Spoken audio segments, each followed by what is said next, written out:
السلام علیکم۔ آج ہم بات کرنے والے ہیں قرآن کی ایک ایسی سورہ کے بارے میں جو ہر مومن کے لیے ایک حفاظت کا ذریعہ ہے۔ جی ہاں، یہ بات ہے سورہ الملک کی۔ یہ سورہ کیسے نازل ہوئی، کس مقصد کے لیے نازل ہوئی اور اس کا پیغام کیا ہے؟ سورہ الملک کی فضیلت کیا ہے اور یہ سورہ ہمیں قبر کے عذاب سے کیسے بچائے گی؟ آئیے جانتے ہیں اس روحانی سفر میں۔ سورہ الملک قرآن کی 67 سورہ ہے۔ اس میں 30 آیتیں ہیں اور یہ مکی سورہ ہے، یعنی کہ یہ ہجرت سے پہلے مکہ میں نازل ہوئی۔ اس سورہ کا مقصد ہے انسان کو اللہ کی قدرت، آخرت اور جواب دہی کا احساس دلانا۔ اس کا مطلب یہ کہ بادشاہت اللہ کے ہاتھ میں ہے، اس لیے اس سے سورہ ملک کہا گیا، یعنی بادشاہت کی صورت۔ سورہ الملک اس وقت نازل ہوئی جب آپ صلی اللہ علیہ وسلم اور ان کے اصحاب مکہ میں مشکلات کا سامنا کر رہے تھے۔ مشرکین مکہ آخرت کا انکار کرتے تھے۔ وہ کہتے تھے قبر کے بعد کون اٹھایا جائے گا، حساب کتاب کیا ہوتا ہے۔ تو اللہ نے یہ سورہ نازل فرمائی جو انسان کو یاد دلاتی ہے اللہ ہی نے زندگی اور موت کو پیدا کیا، ہر چیز اس کی قدرت میں ہے اور ایک دن سب کو اس کے سامنے لایا جائے گا۔ یہ سورت قیامت، عذاب اور جنت کا ذکر کرتی ہے۔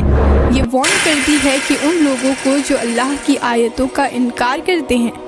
آپ صلی اللہ علیہ وسلم نے اس سورہ کے بارے میں فرمایا کہ سورہ الملک عذاب قبر سے بچاتی ہے۔ ایک اور روایت میں ہے کہ یہ سورہ انسان کے لیے شفاعت کرتی ہے جب تک کہ اس کو معاف نہ کر دیا جائے۔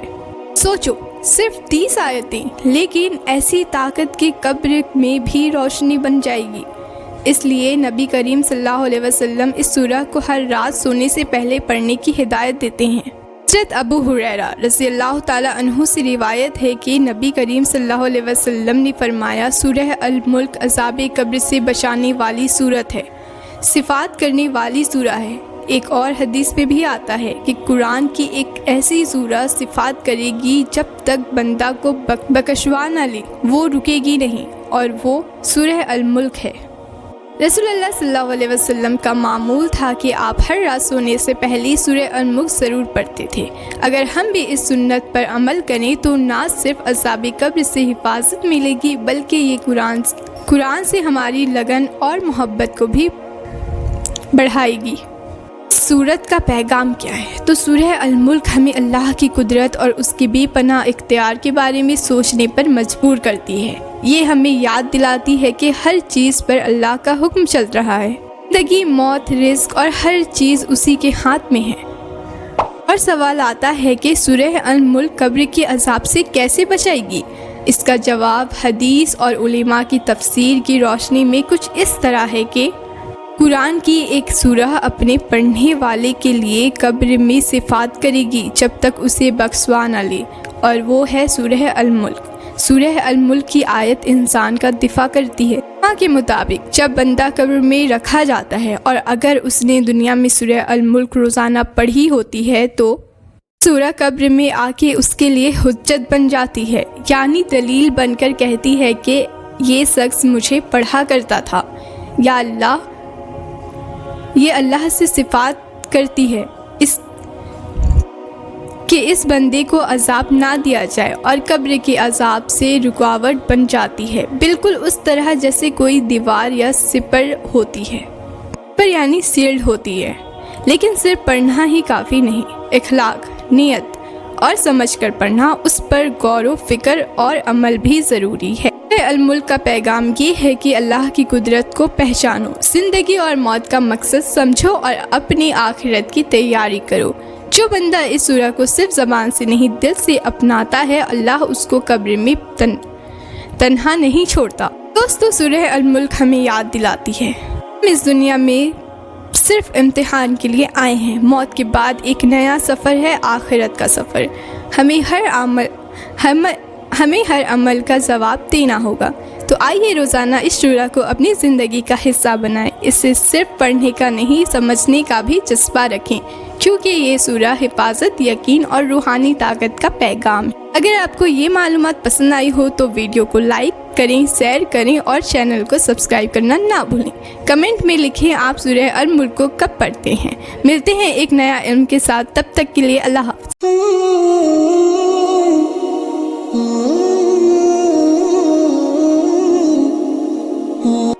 السلام علیکم دوستو، آج ہم بات کریں گے قرآن کی آخری سورت سورہ الناس کے بارے میں۔ اس چھوٹی سی سورت کے اندر چھپی ہوئی ایک بہت بڑی حفاظت، ایک گہرا پیغام اور ایک زندہ معجزہ۔ کیا آپ جانتے ہیں کہ یہ سورت کب اور کیسے نازل ہوئی اور کیوں نازل ہوئی؟ اس وقت کا ماحول کیا تھا؟ آپ صلی اللہ علیہ وسلم کو کس قسم کی تکلیف کا سامنا تھا؟ آئیے چلتے ہیں 1500 سال پیچھے، مکہ کے ان اندھیروں میں جہاں نور اتر رہا تھا۔ مکہ میں اس وقت شرک، جادو اور ظلم کا دور تھا۔ لوگ جادو ٹونا، نظر بد اور جنوں کے اثرات سے پریشان رہتے تھے۔ ہر مشکل کا حل پیر، جن یا بت سمجھا جاتا تھا۔ رسول اللہ صلی اللہ علیہ وسلم نے جب توحید کا پیغام دینا شروع کیا تو لوگوں نے نہ صرف انکار کیا بلکہ ان پر ظلم بھی کرنا شروع کر دیا۔ لیکن بات صرف دشمنی تک نہیں رہی۔ ایک واقعہ ایسا بھی آیا جب ایک یہودی نے رسول اللہ صلی اللہ علیہ وسلم پر جادو کر دیا۔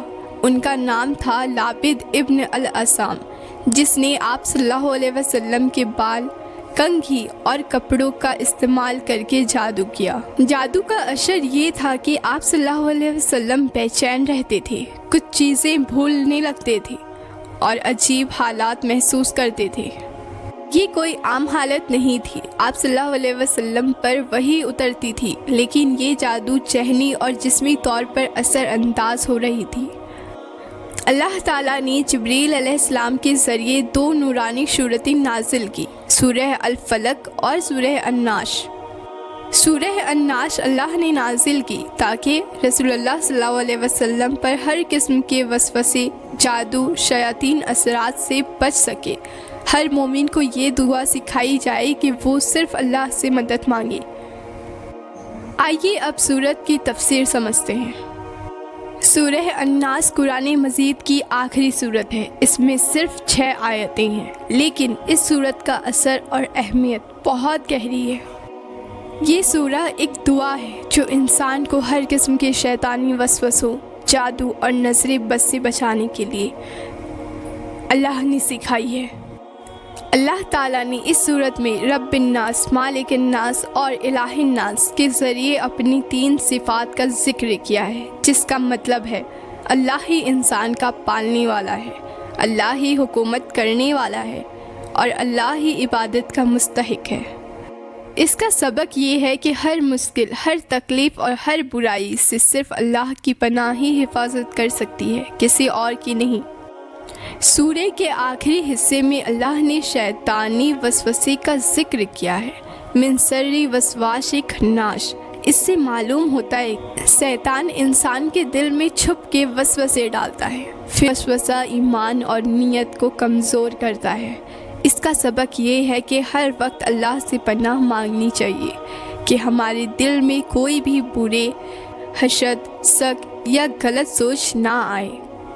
سورہ کا آخری جملہ یہ بتاتا ہے من الجنتی والناس، جو جنوں میں سے بھی ہو سکتا ہے اور انسانوں میں سے بھی۔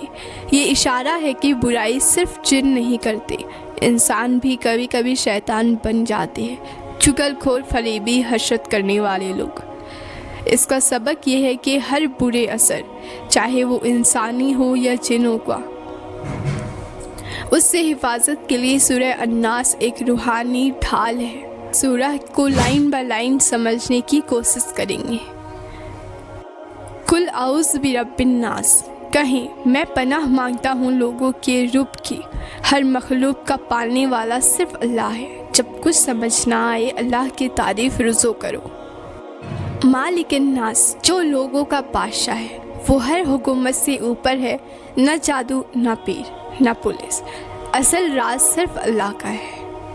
الہ الناس، جو لوگوں کا معبود ہے، ہر عبادت صرف اسی کے لیے ہے، کسی اور سے مدد مانگنا شرک کے برابر ہو سکتا ہے۔ من شر الوسواس الخناس،